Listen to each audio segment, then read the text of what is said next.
Good afternoon. Sir, if you give us some time, we'd like to start now. আপনারা যদি আমাদের allow করেন তাহলে আমরা শুরু করব আজকের ছোট্ট অনুষ্ঠান। ইন হ্যাপিনেস বলে একটা ব্লগ আমি গত 1 বছর ধরে লিখি, আজকে 1 বছর হয়েছে। আপনাদের সবাইকার ভালোবাসা আশীর্বাদ নিয়ে এই ব্লগটা এখন পৃথিবীর 10খানা টপ ফাউন্টেন পেন ব্লগের মধ্যে একটা। তো আমরা কিন্তু আজকে এখানে এসেছি অন্য কারণে। আমার দাদা আমাকে যিনি ফাউন্টেন পেন কালেকশন শিখিয়েছেন সেই ইউসুফ মনসুর সাহেব এসছেন। উনি পাটনা থেকে, ওনার খুব শরীর খারাপ, উনি তাও এসছেন অনেক কষ্ট করে, কালকে সারা রাত্রি ট্রেন ধরে উনি এসছেন। তো এই প্রোগ্রামটা সঞ্চালনা করার জন্যে আমি শ্রী চন্দ্রনাথ চট্টোপাধ্যায়কে এখানে আহ্বান জানাবো। চন্দ্রনাথদা পরিচয় আপনাদের সামনে দেওয়ার মতো নতুন করে কিছুই নেই। চন্দ্রনাথদা কলকাতার ইতিহাসের ওপরে অলরেডি 2টো বই লিখে ফেলেছে, আরও একটা বই নিয়ে চন্দ্রনাথদা কাজ করছে। শুধু তাই নয়, চন্দ্রনাথদা একটা সংগ্রাহকদের উপরে একটা নতুন ম্যাগাজিন একটা শুরু করতে চলেছে। তো আমি চন্দ্রনাথদাকে রিকোয়েস্ট করব এসে যদি আমাদের এই প্রোগ্রামের দায়িত্বটা নেন। কালি কলম মন লেখে 3 জন, এই আপ্তবাক্য। আজকে শুভব্রত আসলে মুশকিল হয়ে যাচ্ছে যে অ্যালিয়াস একটা আছে শুভব্রত ওরফে চম। আমরা কখনো শুভব্রত কখনো চম এই নামেই তাকে ডাকবো। আর আজকের পুরো অনুষ্ঠানটি ও বলেছে ইচ্ছা করে যে আজকে পুরো ব্যাপারটাই বাংলায় হবে। আমাদের ইউসুফ মনসুর সাহেব আছেন, যিনি বাংলা খুব ভালো বুঝতে পারেন, কিন্তু উনি যখন বলবেন উনি হয়তো ওনার মাতৃভাষায় বলবেন, সেটা আমরা নিশ্চয়ই শুনবো, কারণ ওনার শোনাটা খুব জরুরি। আজ আমরা অত্যন্ত আনন্দিত ও গর্বিত যে আমাদের মধ্যে আমরা বেশ কিছু শ্রদ্ধেয় মানুষকে পেয়েছি বিশেষ অতিথি হিসেবে। আমরা পেয়েছি শ্রী ইউসুফ মনসুর সাহেবকে, যিনি আজকে এখানে সারা জীবনের তার অবদানের জন্য এখানে সম্মানিত হবেন। আমরা তাকে সম্মান জানিয়ে সম্মানিত হব। আমরা কেসি জনার্দন সাহেবের উপস্থিতি এখানে আশা করেছিলাম, কিন্তু উনি ব্যক্তিগত একটি অসুস্থ হয়ে যাওয়া আসতে পারেননি। আমরা পেয়েছি কলকাতার বিদগ্ধ 2 প্রতিষ্ঠানের 2 কর্ণধারকে। আমাদের মধ্যে আছেন PM বাগজির কর্ণধার শ্রী জয়ন্ত বাগজি এবং তার বংশধর শ্রী পীযূষ বাগজি। আর আছেন সুলেখা কালীর কর্ণধার শ্রী কৌশিক মিত্র সাহেব। আছেন reverend father doctor S Xavier. আর প্রফেসর দিলীপ সাহা আসছেন, উনি একটু আটকে পড়েছেন, এক্ষুনি আসছেন। আজকে এখানে আমাদের মধ্যে উপস্থিত থাকার কথা ছিল কলকাতার এক প্রবীণতম সংগ্রাহক শ্রী পরিমল রায়ের, কিন্তু অকস্মাৎ তার বাড়িতে একটি দুর্ঘটনা ঘটায় তিনি ফোনে জানিয়েছেন আসতে পারছেন না, অক্ষমতা জানিয়েছেন এবং অনুষ্ঠানটির শুভকামনা জানিয়েছেন। আমাদের সঙ্গে কলকাতা শহরের বিখ্যাত 2 সংগ্রাহক আজকে আছেন, 3 জন সংগ্রাহক আছেন। তার মধ্যে 2 জন সংগ্রাহককে আমরা এখানে ডাকবো। প্রথম জন শ্রী অপূর্ব কুমার পান্ডা, যার এখানে সংগৃহীত জিনিসের কিছুটা আপনারা দেখতে পাচ্ছেন ঝলক। আছেন শ্রী শোভন রায়। আর গণপরিবহনের সংগ্রাহক শ্রী সৌভিক মুখোপাধ্যায় আমাদের সঙ্গে আছেন। আমরা অনুষ্ঠান শুরু করব। আমরা যে অনুষ্ঠান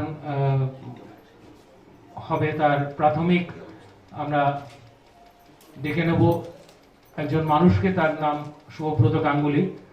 পেশাগতভাবে সাংবাদিক, পৃথিবীর 3টি মহাদেশে একসময় জনসংযোগ আধিকারিক হিসেবে কাজ করেছিলেন, যুক্ত ছিলেন।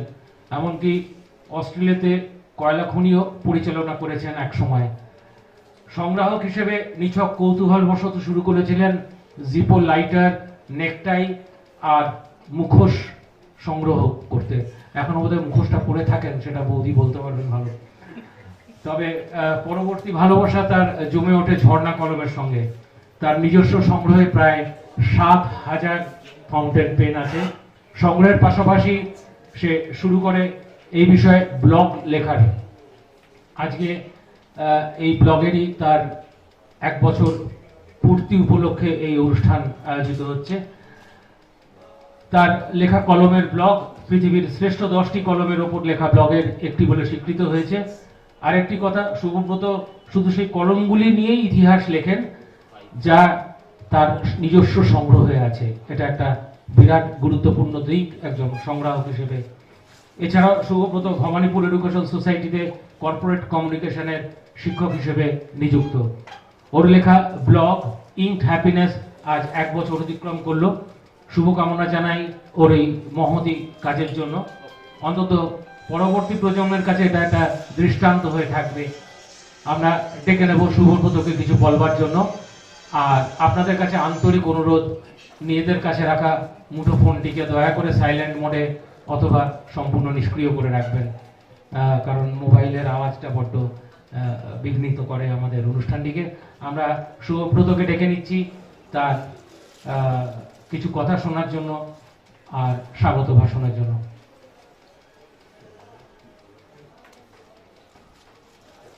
ধন্যবাদ চন্দ্রনাথ দা। আগে সবাইকে ধন্যবাদ জানাই। আপনারা নিজেদের ব্যস্ততার মধ্যে, নানা রকম কর্মব্যস্ততার মধ্যে এখানে আসতে পেরেছেন, তার জন্যে।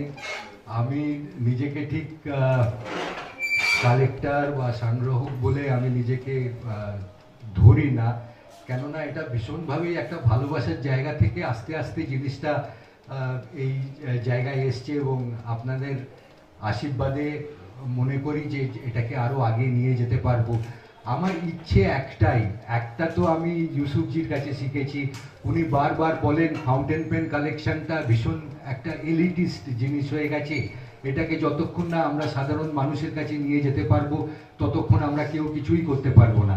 তো একটা ইচ্ছে বলতে পারেন, একটা প্রয়াস বলতে পারেন, চেষ্টা বলতে পারেন, সেটা হবে যাতে ফাউন্টেন পেন কালেকশন আরও বেশি করে সাধারণ মানুষের মধ্যে ছড়িয়ে যায়।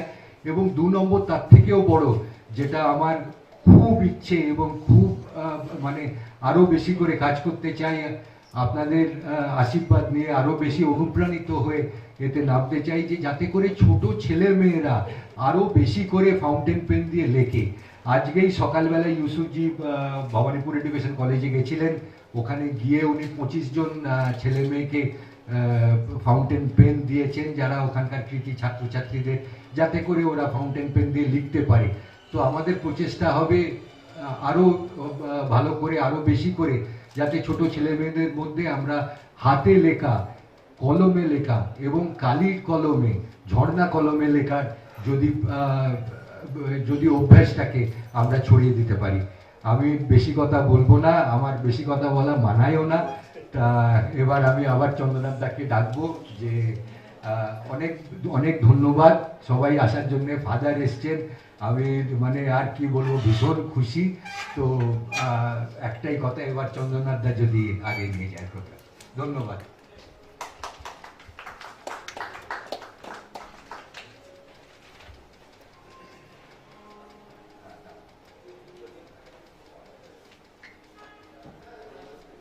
আমার মনে হয় যে একজন মানুষ তখনই পরিপূর্ণ সংগ্রাহক হয়ে ওঠেন যখন তিনি একজন গৃহী সন্ন্যাসী হন।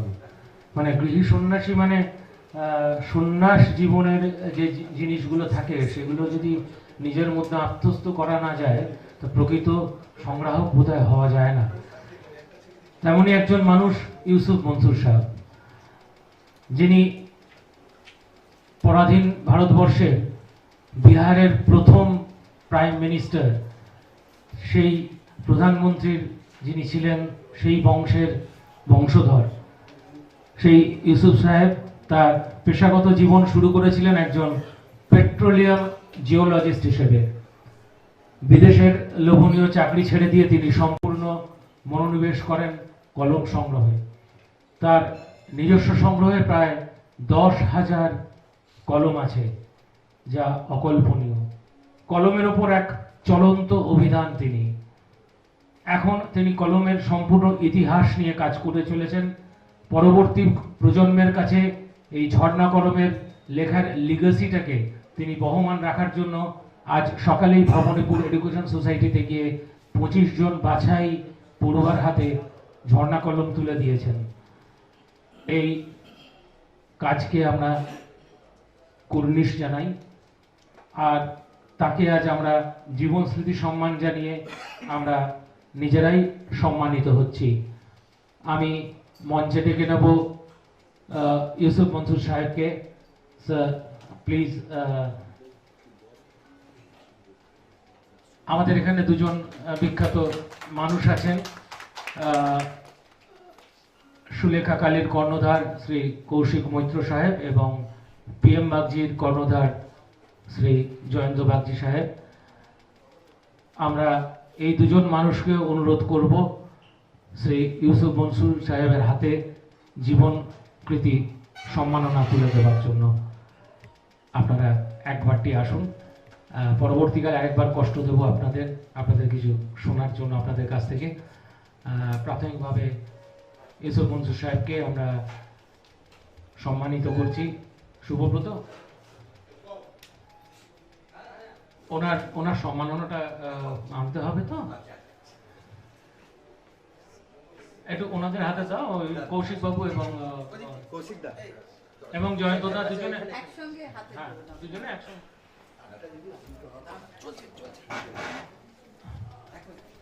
We hope that there should be a good round of applause. একটি অসাধারণ মুহূর্ত, একটি ঐতিহাসিক মুহূর্তের সাক্ষী রইলাম আমরা।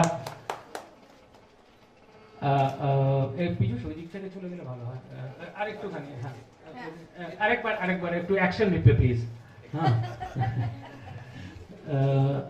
আমরা ঠিক আছে। গুটি গুটি পাই আমাদের মধ্যে আরেক সংগ্রাহক এসছেন, কৌস্তব বোস। আমরা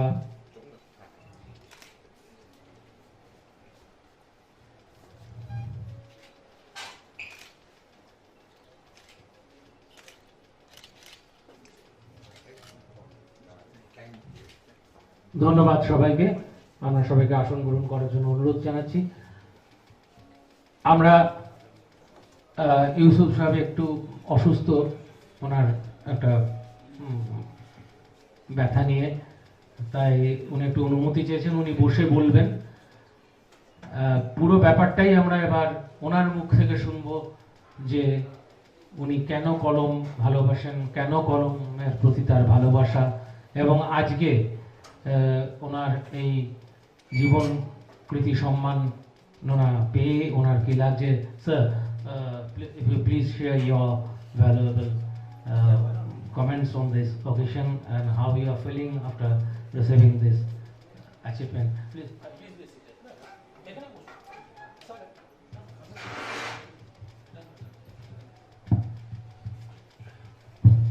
Good evening, good afternoon, everyone. Thank you, Inked Happiness. Thank you, Chom, and our guests. मैं कह नहीं सकता कि किस तरह की फीलिंग है, क्योंकि it was very unexpected and I never thought, I thought it was just interaction between few friends and fountain pen enthusiast. जब लेकिन यहाँ आया तो सब कलेक्टर्स एंड डिफरेंट सेगमेंट से लोग यहाँ मौजूद हैं जिनके अपने अपने शौक़ हैं, और मैं इस तरह के तमाम शौक़ रखने वालों को दीवाना कहता हूँ। तो मैं एक दीवाना था और मेरे साथ एक साथ इतने दीवाने हैं, तो सोचकर बहुत अच्छा भी लग रहा है और एक अजीब सी फीलिंग हो रही है।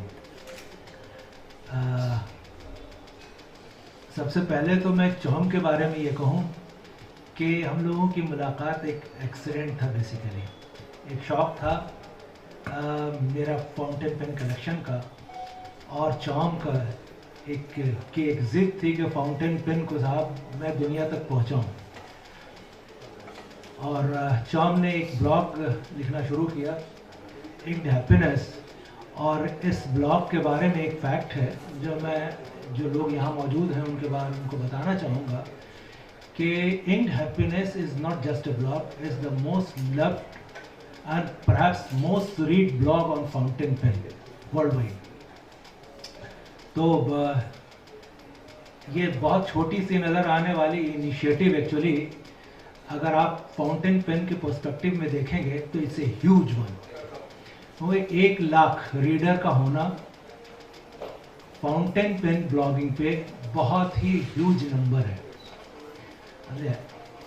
और जहाँ तक फाउंटेन पेन कलेक्शन की बात है, जिस निस्बत से या जिसके संदर्भ में मुझे यहाँ आज बुलाया गया है, तो मैं ये चीज़ को एक बहुत हम्बली एक्नॉलेज करना चाहता हूँ कि मैं भी उन तमाम फाउंटेन पेन कलेक्टर या दूसरे रिलेटेड स्टफ के जो कलेक्टर हैं उनकी तरह एक बहुत ही मामूली सा स्टूडेंट हूँ।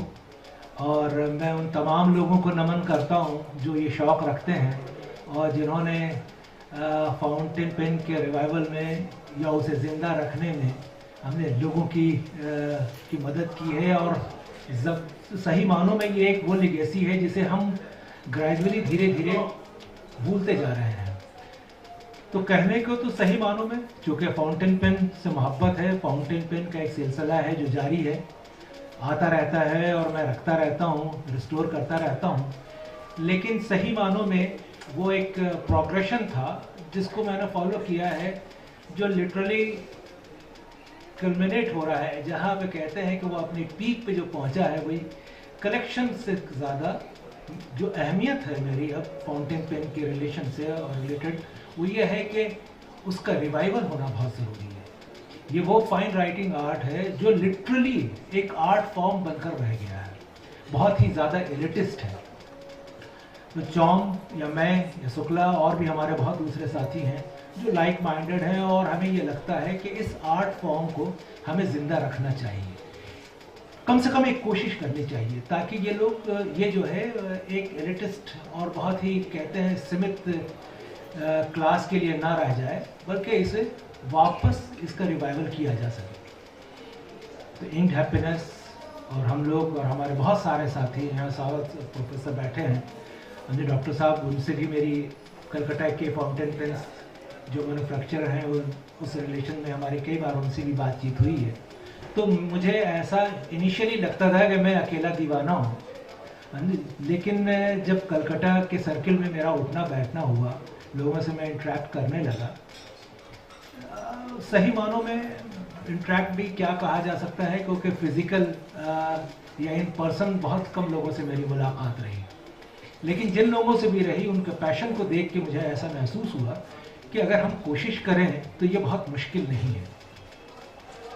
क्योंकि इस मुलाकात से पहले ही जो है एक इनिशिएटिव जो इंडिविजुअली मैं कर सकता था वो मैं कर रहा था, और चूँकि ऑलमोस्ट 5 इयर्स हो चुके इससे मुझे लिंक्ड हुए, तो मैं नेचुरल जो ग्रोथ है फाउंटेन पेन का जब मैं उस पर नज़र डालता हूँ तो मुझे बहुत पॉजिटिव साइंस नज़र आते हैं।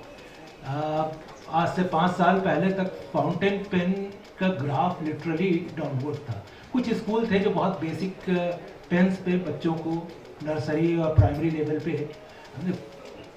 प्रमोट करते थे, बेसिकली प्रमोट भी नहीं कर सकते बल्कि इनकरेज करते थे कि फाउंटेन पेन यूज़ किया जाए। Beyond that there was no fountain pen. मगर आज की तारीख में मैं आपको बताऊं, and it's a moment of pride for all of us who loves fountain pens or who loves revival of an art form, कि fountain pen is coming up, and I can easily say the growth, if you ask me to rate the growth, I would say 1000% perhaps in within 5 years. So 200% per year of growth is quite high if you see. In last 5 years there are a lot more new people who start making pen and importing basically. Like the newest among all is Lotus fountain pen. If some of you may be aware, जिसका आप शायद जानते होंगे। Lotus pen की history ये है कि 2 साल पहले इस कंपनी को लॉन्च किया गया और आज उसके प्रेजेंस जो है दुनिया के 78 कंट्रीज में है। और सिंगापुर में रिसेंटली एक्सक्लूसिव शो किया था और पार्टिसिपेट किया था पेन शो में, and they were the first company who sold out. तो मेरा कंक्लूजन बेसिकली इस रिगार्ड में ये है कि फाउंटेन पेन जो इंडियन मैन्युफैक्चरर कर रहे हैं वो it's not just fountain pens but rather they are producing something which is as par with international likeness.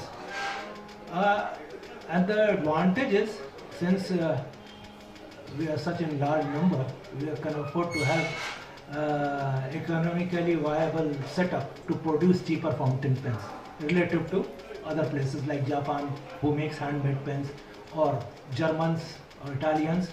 They are very, very expensive. Compared to that, we are using the same material, same craftsmanship, and 1/3 of the price. So this is all one of the reasons. Similarly, we have another multi-layered in different segments fountain pen manufacturing unit coming up, and they are all excelling basically. I don't know, since I don't know how many people present here are fountain pen users, but as a revivalist we are having the same interest, I believe, क्योंकि सभी ये चाहते हैं कि एक नई चीज़ जो मरी जा रही है उसे वापस जिंदा किया जा सके। तो उस संदर्भ में जो है हम सभी इक्वल फुटिंग पे हैं। तो ये तो फाउंटेन पेन की बेसिकली हिस्ट्री है। सबसे बड़ी चीज़ ये है कि वाई फाउंटेन पेन जहन में आता है। अभी जैसे मैं एक छोटे से फंक्शन में था, बच्चों के साथ इंटरेक्ट कर रहा था, और उस इंटरेक्शन में कमाल की बात यह है कि फाउंटेन पेन अगर किसी ने सुना भी है तो शायद उसने कभी फाउंटेन पेन पकड़ा भी नहीं था। तो बच्चों से हम लोगों ने 2-4 बच्चों से डिस्ट्रीब्यूट तो करने के बाद 2-4 बच्चों से हम लोगों ने ट्रायल राइटिंग करवाई। हमारे रक्षा यहाँ मौजूद है डीन साहब, अरे ये भी he was also part of that drive, and they were very happy actually, and they found them very, कहते हैं amazing form of writing. So we believe if we take initiative and try to reintroduce, then all of us who are involved, we all believe that it is really going to charm new generation. So एक initiative है, और जो waste Bengal specially Calcutta में लोग हैं, अगर वो जैसे हमारे डीन साहब ने सेकंड टाइम्स मुझे ये अपॉर्चुनिटी दी कि मैं उनके बच्चों के साथ इंटरेक्ट करूं, उस तरह से अगर हम अप्रोच करते हैं दूसरे स्कूल्स में तो इसे रिवाइव किया जा सकता है।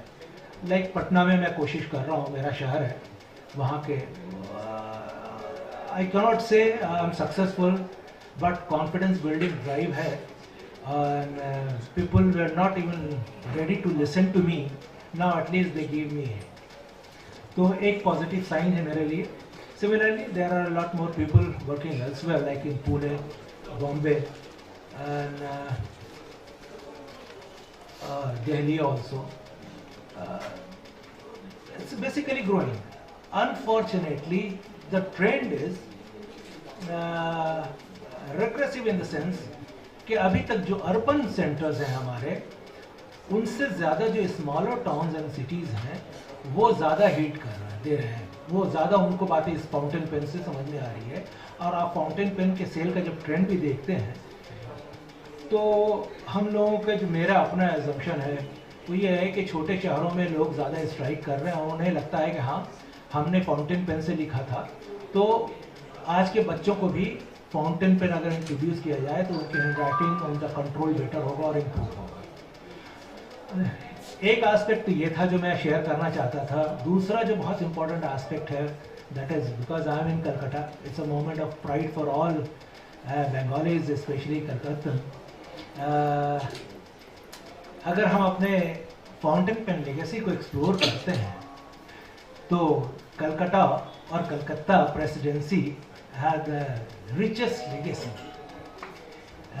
अब आप समझ लें कि fountain pen there is no written record, but we believe we started making fountain pen in India in around late 20s, and most precisely around 1928.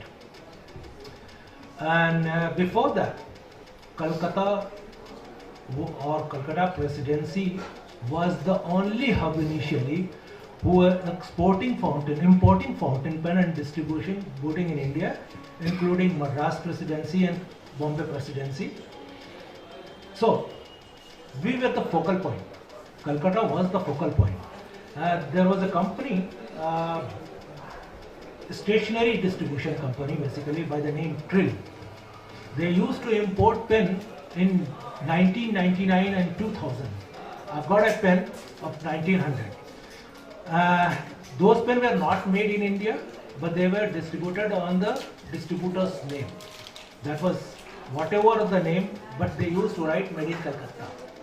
So there is not one, not two, there are many companies who used to import fountain pen, marked on their name, and they were distributing. This is pre-1928 history, when almost we are convinced that the Guptus and company was the first company who made fountain pens in India, not on their name, but as a what do you call it? Especially made for someone.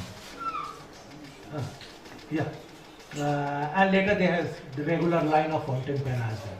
But they have the advantage of introducing fountain pen, though they were never a part of what you call Swadeshi movement, or maybe later they become part of it.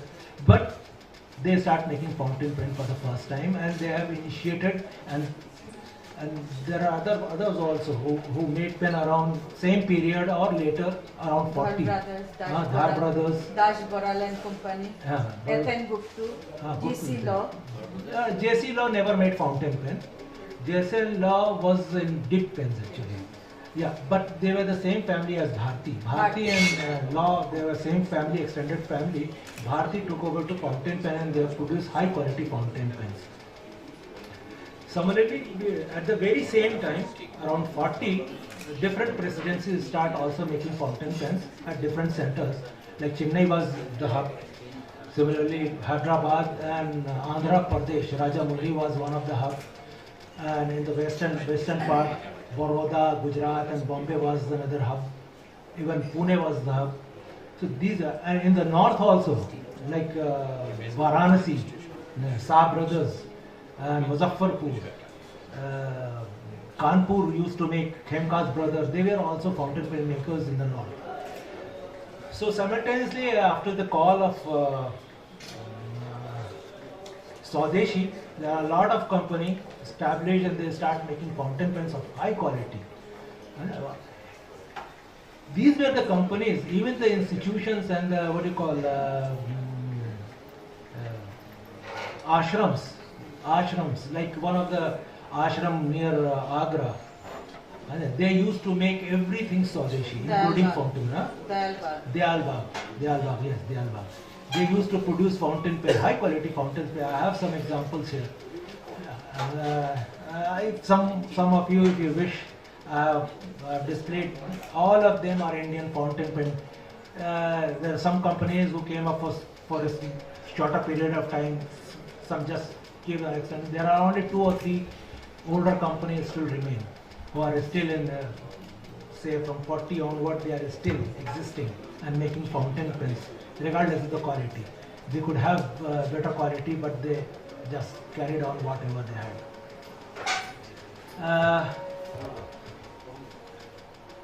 बस ये है कि मैं आप लोगों से यही request करूँगा कि आप अगर ये समझते हैं कि फाउंटेन पेन जो एक आर्ट फॉर्म होकर रह गया है, उसे हम लोग मास तक पहुँचाएँ।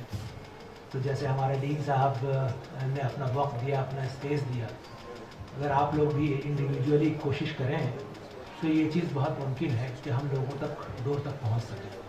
और चौम जैसे लोग जब तक हैं तब तक ये आसरा और उम्मीद बंधी हुई है कि ये इसे किया जा सकता और ये बहुत मुमकिन है।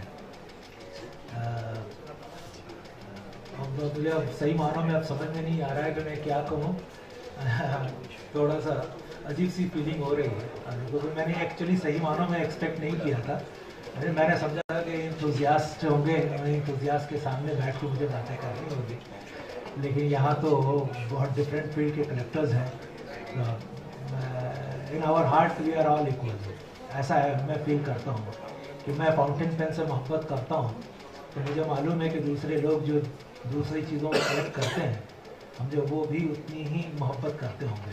आई was a vintage collector also, लेकिन I literally for the sake of fountain pen I change my focus and literally working on fountain pen and related stuff, and that too mostly now focusing on Indian fountain pen। कि as a हिंदुस्तानी हम एक कमज़ोरी को तो अपने acknowledge करते ही हैं कि हमने सब कुछ किया, सिर्फ उसका रिकॉर्ड नहीं रखा। अब ये सारे फाउंटेन पेन्स हैं, वर्ल्ड क्लास हैं। अगर मैं इनको इंटरनेशनल ब्रांड्स के साथ मिक्स कर दूंगा तो आप इसको आइडेंटिफाई नहीं कर सकते हैं, लेकिन मुझे इसकी कोई हिस्ट्री नहीं मालूम। एक एक फाउंटेन पेन की हिस्ट्री के लिए,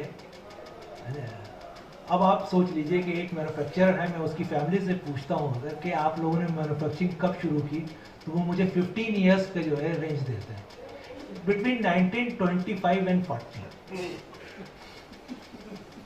अब आप सोचिए मैं क्या लिख सकता हूँ हिस्ट्री। तो it's a constant struggle, but बहुत सारे लोग काम कर रहे हैं। कलकत्ता में दादा कौन बता रहे थे जो हिस्ट्री लिख रहे हैं, कलकत्ता की हिस्ट्री जो लिख रहे हैं, तो मैं चाहता हूँ कि जो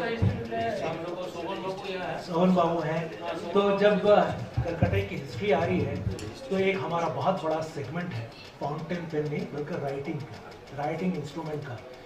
यू आर द लीडर, इसको स्पेस मिलना चाहिए मुझे लगता है, fountain pen and related stuff.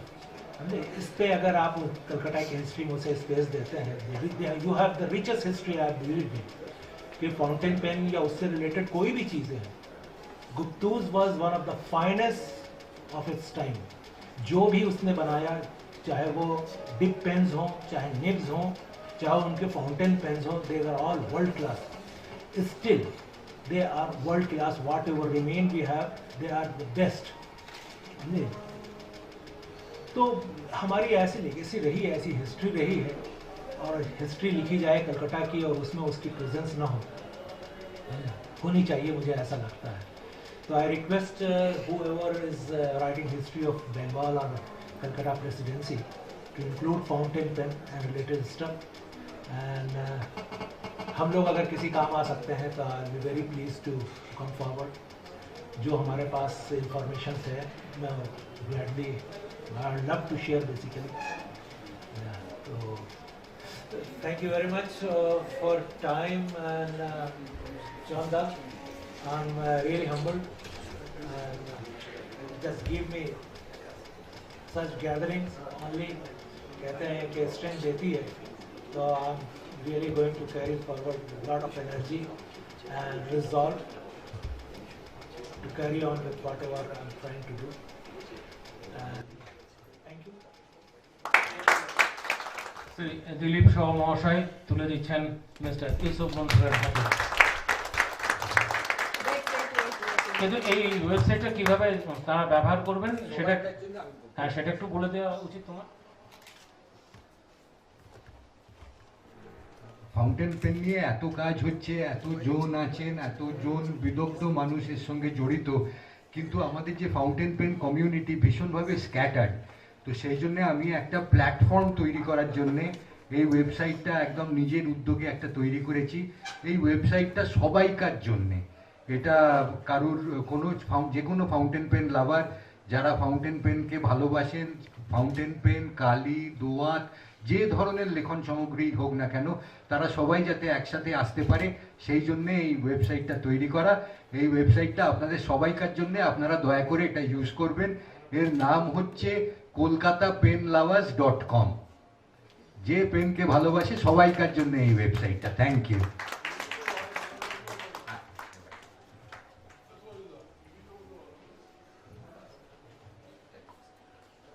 চমের বক বক থেকে ব্লগ আরো দীর্ঘায়িত হোক, আরো অনেক দিন ধরে আমাদের আলোকিত করুক, এটাই আমরা চাইব। সুকুমারের ভাষায় একটা সুন্দর ছড়া আছে, গোফের আমি গোফের তুমি গোপ দিয়ে যায় চেনা। সুব্রতকে সেটা দিয়েই চেনা যায়। ওর লেখা ছাড়াও। বাঙালির গোপ তো ক্রমশ নিম্নগামী, কিন্তু ওর গোপটাকে মাঝে মধ্যে জাগার দিয়ে ওপর থেকে ঊর্ধ্বগামী করে, সেটা বেশ ভালো লাগে। আমরা অনুরোধ জানাবো সেই কৌশিক বাবুকে, জয়ন্তদাকে এবং ইউসুফ মনসুর সাহেবকে আসার জন্য এই